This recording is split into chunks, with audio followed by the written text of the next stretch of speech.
आज हम अपनी क्लास में देखते हैं सॉफ्टवेयर कंपोजिशन एनालिसिस, जो कि जिसको आप एससीए भी बोलते हैं। ठीक है। तो सॉफ्टवेयर कंपोजिशन एनालिसिस बेसिकली हमें हेल्प करता है वल्नरेबिलिटीज को आइडेंटिफाई करने में, और वो हमें हेल्प करेगा basically in third party and open source components, जो बेसिकली जो कोई भी सॉफ्टवेयर या सॉफ्टवेयर प्रोजेक्ट का पार्ट है। सो थर्ड पार्टी और ओपन सोर्स कंपोनेंट्स में हमें वल्नरेबिलिटी फाइंड करने में हेल्प करता है।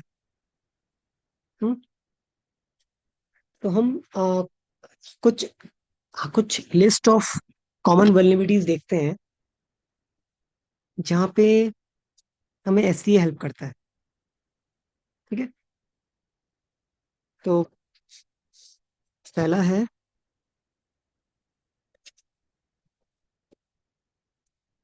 पहला है आउटडेटेड वल्नरेबिलिटीज,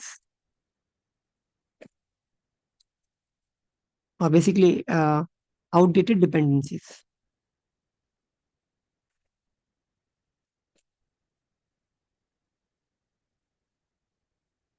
ठीक है। तो जहाँ पे आउटडेटेड डिपेंडेंसीज होंगी, मतलब कि जहाँ पे कोई भी लाइब्रेरी का अगर वर्जन अगर ओल्ड है, ठीक है, तो वहाँ पे सिक्योरिटी लीक होगा। हम्म, और उसके कारण बेसिकली अगर लीक इसलिए होगा कि वहाँ पे वो फिक्स नहीं हुआ है, वहाँ पे कोई पैच अवेलेबल नहीं है, या फिर हमने पैच अवेलेबल नहीं किया उसको। ठीक है। तो वहाँ बेसिकली आउटडेटेड वल्नरेबिलिटी के कारण तो वल्नरेबिलिटीज डिटेक्ट होती हैं। सेकंड हम देखते हैं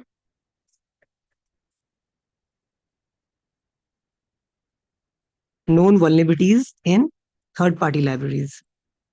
ठीक है। Known vulnerabilities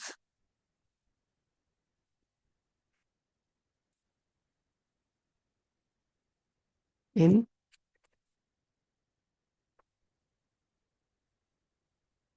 third party libraries.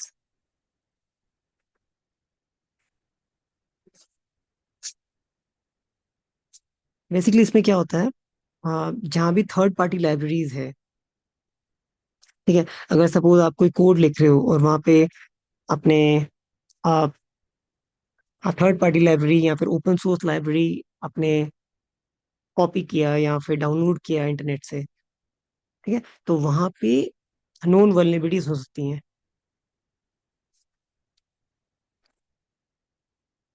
ठीक है। हमारा थर्ड वल्नरेबिलिटी है अनमेंटेन्ड लाइब्रेरीज।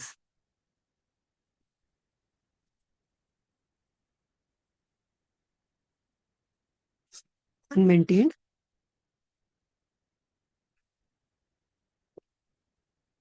लाइब्रेरीज। अब इसमें क्या होता है कि जो भी डिपेंडेंसीज है वो अगर मेंटेन नहीं हुई है डेवलपर्स की साइड से, ठीक है, मेंटेन नहीं हुई मतलब कि अगर सपोज अगर वो कोड या वो प्रोजेक्ट अगर एक्टिवली मेंटेन नहीं है या एक्टिवली अपडेट नहीं हो रहा डेवलपर्स की साइड से, ठीक है, तो वहां पे सिक्योरिटी रिस्क है। ठीक है। नेक्स्ट हम देखते हैं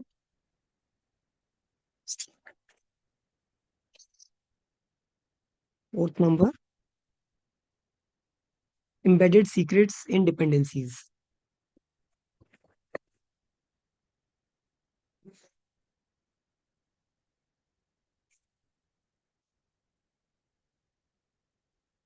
एम्बेडेड सीक्रेट्स इन,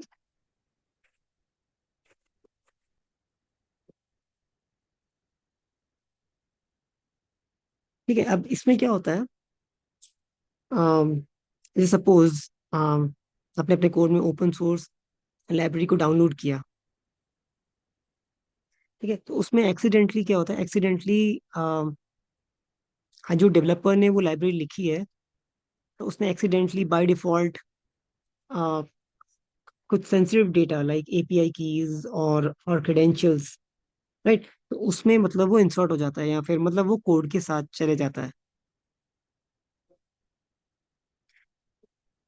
तो इसमें बेसिकली क्या होता है, तो यहाँ बेसिकली सिक्योरिटी लीक की कंडीशन बन जाती है।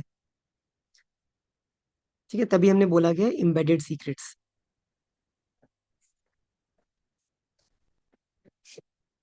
ठीक है, हम नेक्स्ट देखते हैं।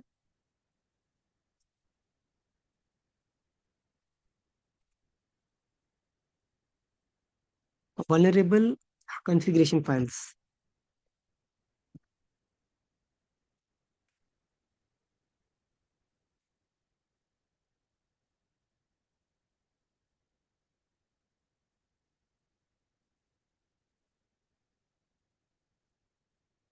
अब अब इसमें क्या होता है, अब इसमें बेसिकली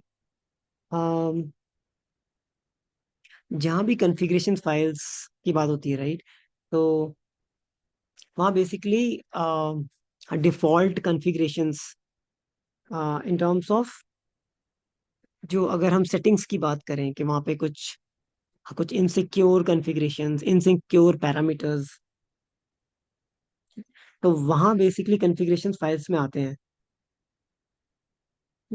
अब यहाँ भी सेम बेसिकली एक एक एग्जांपल लूंगा, डिफॉल्ट क्रेडेंशियल्स। ठीक है, default credentials, default parameters,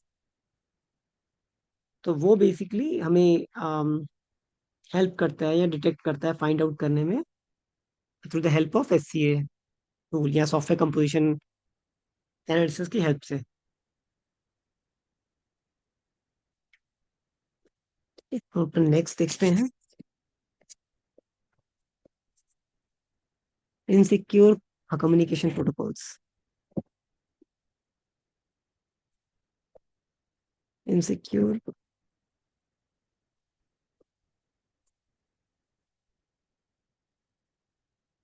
insecure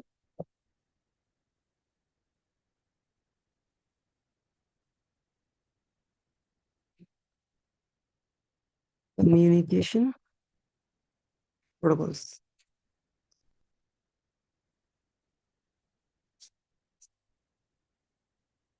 ठीक है, इसमें क्या होता है कि अम, जो भी ओपन सोर्स कंपोनेंट्स हैं, वो जो हम यूज करते हैं बेसिकली उसको, उसमें basically by default insecure communications protocol use में आता है, राइट। जैसे मैं एग्जांपल दूं कि एच टी टी पी। ठीक है, H T T P, H T T P, तो ये बेसिकली इसमें जो भी डेटा है या फिर जो भी कम्युनिकेशन है, वो प्लेन टेक्स्ट में होता है। ठीक है, प्लेन टेक्स्ट जो विजिबल होता है सबको। ठीक है, तो जो सिक्योर मैकेनिज्म है वो है S T T P S. ठीक है, तो अगर हम ओपन सोर्स कंपोनेंट्स को हम डायरेक्टली अगर यूज करेंगे, तो वहाँ बेसिकली हम हम ये सिचुएशन देख सकते हैं, यहाँ पे जो जो भी कम्युनिकेशन है वो सिक्योर नहीं है।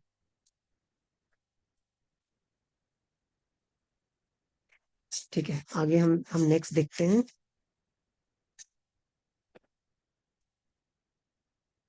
Improper input validation.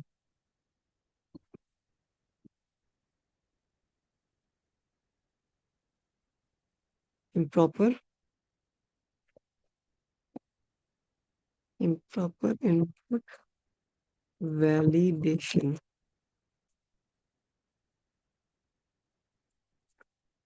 ठीक है, सेवंथ आएगा नीचे। ओके,